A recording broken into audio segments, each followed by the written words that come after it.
Let's take the next question here. How high can I vocalize in the sword swallowing position? Should I bring awareness to the larynx position while singing in this position? And we did touch on this during the live stream. Yeah, I think it's fun. Remind people that maybe didn't see the live stream. So imagine you're swallowing a sword. You know, we all know we've got people do sword swallowing artists out there, but the purpose of that is to expand the internal vocal tract. Why would anybody want to do this? Okay, so we have what are called constrictor muscles. And I don't know if I turn this guy around, if we can see our body over here. So the constrictor muscles run from up here. They have one set to come in around the soft palate, and we have a middle set to come in, and then we have the inferior set that then start to attach down here around the larynx. Now, those muscles surround the larynx, and when they constrict, they help narrow the vocal tract, which is essential for working food down. That's why we have three of them. We have the superior, medial, and inferior. So they kind of contract in a row to guide food down into your esophagus. Great when you're swallowing, horrible when you're singing, because then they engage, you get a lot of tension. So if you put your fingers on the side of your throat and you go, ugh, and do a grunt, you'll feel those muscles come in. Ugh. Then if you sustain that feeling and then try to look up at the sky like you're going to swallow a sword, open your mouth and stick out your tongue, you're going to notice that it's either impossible to keep those muscles engaged or so difficult to keep them engaged that your body will just give up. So the way that you do that is you go, and look up at the sky. Oh yeah, great image, great image. Those are the constrictor muscles, right? So you can see them really well, the superior, medial, and inferior. Yeah, excellent image. Look that back up for you. This is great. You know, anatomical apps and websites today are amazing. But I always say it's important when I share this with people, I say the pharyngeal constrictor muscles literally have your voice in their grip. Yeah, that's a good way. Yeah, absolutely. So, you know, that's what's happening is they're grabbing on. So if you go and do that again, going you'll feel them just get out of the way. Yeah. So there is a little magic secret to this, and it's putting the muscle in a state of stretch weakness. Now, if you've ever been to the gym and done bicep curls, you can make an easy connection. If you, let's say, pick up a 25-pound dumbbell and you're curling it from here, you may be just fine. But if you take that same 25-pound dumbbell and you drop it all the way down and then try to curl it up, you're going to end up having to work harder to get it to come back up into that curl position. That's because once you overextend that muscle, you put it into a state of stretch weakness. You've stretched the muscle to the point it is now weak, and it's not going to function as easily as if it was in a more optimal position. So this swallowing a sword, howling at the moon position takes advantage of stretch weakness to get your body to learn how to phonate without involvement of the constrictors. You're looking up, you stretch them out of the way, they give up and don't interfere. Then you vocalize. And as you vocalize, your brain starts to learn that, oh, I can make sound without engaging those constrictor muscles. Huh. Right? And if we do it enough, your body starts going, that feels a lot better. Yeah. Because it does.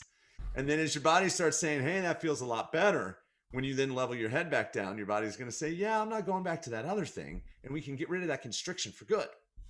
Now, sometimes singers will go, ah, and then you'll tell them to level out and they'll go, oh, and they're going, man, I can't connect the two. Makes you normal.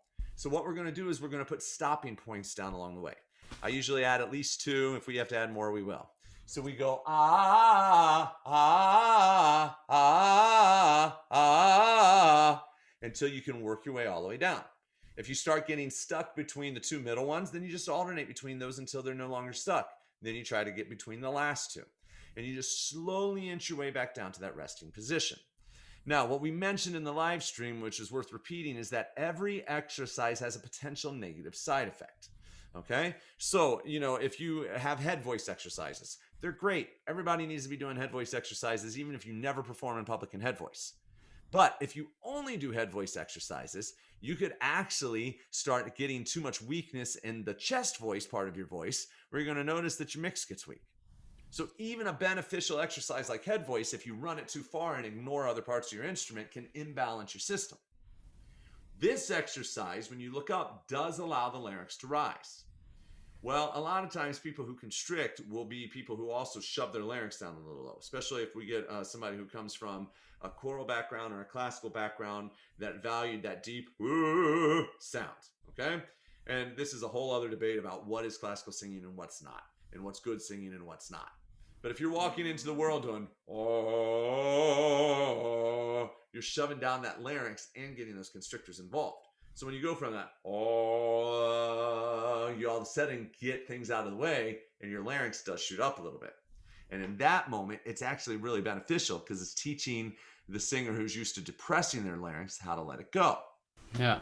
But the potential negative is if you're a singer who sings a lot of rock or a belter or any other singer has a little higher laryngeal position, that larynx will really float up. And then what you're going to notice is when you get into the upper part of your range, it might be really hard to sing because your larynx is too high. So what you want to do is remember that this exercise is not about range building. It's not about the vocal folds actually balancing any kind of registration. It is solely about putting your constrictor muscles in a state of stretch weakness so that your motor system learns that it doesn't need those muscles involved in order to produce sound. Then you only vocalize as high as comfortable and as loud as comfortable to get the maximum benefit from the exercise, which is constriction release, while preserving the rest of the system. And then you use this as an exercise for a specific purpose, meaning to release this constriction. You're not going to use this exercise for the rest of your life. You're going to use it to break your constriction patterns, and you're going to use it if they start to show back up. And then you're going to be moving on to something else, because after you've learned that, there's other things that you want to drill your body to be capable of doing. And we're not going to obsess with it. I think that's the key thing with all vocal exercises. Don't obsess. Sometimes we get that result and we're like, oh, I got a really good result doing that exercise. That has to be the one. It's not working today. I don't know why. And we start to obsess about it. So we need to be careful to not fall into that pattern, and instead use the exercise while it's beneficial to us and move on to something else when it's not doing much for us. Mm-hmm. Right? And then that's the way that we make sure that we never get stuck. Thank you. That was brilliant. I fully agree with that. And love the fact you said that you're using it for a specific purpose, and once you've achieved that, the purpose has been served, move on.